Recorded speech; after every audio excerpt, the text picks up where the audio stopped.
Hi friends.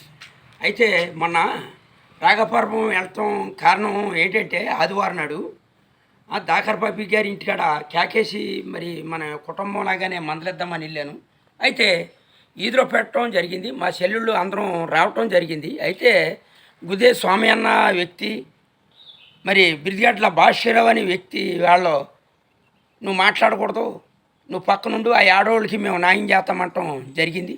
జరిగి వాళ్ళ భూమి వాళ్ళకి అప్పచెప్తారేమో అనుకున్నాం.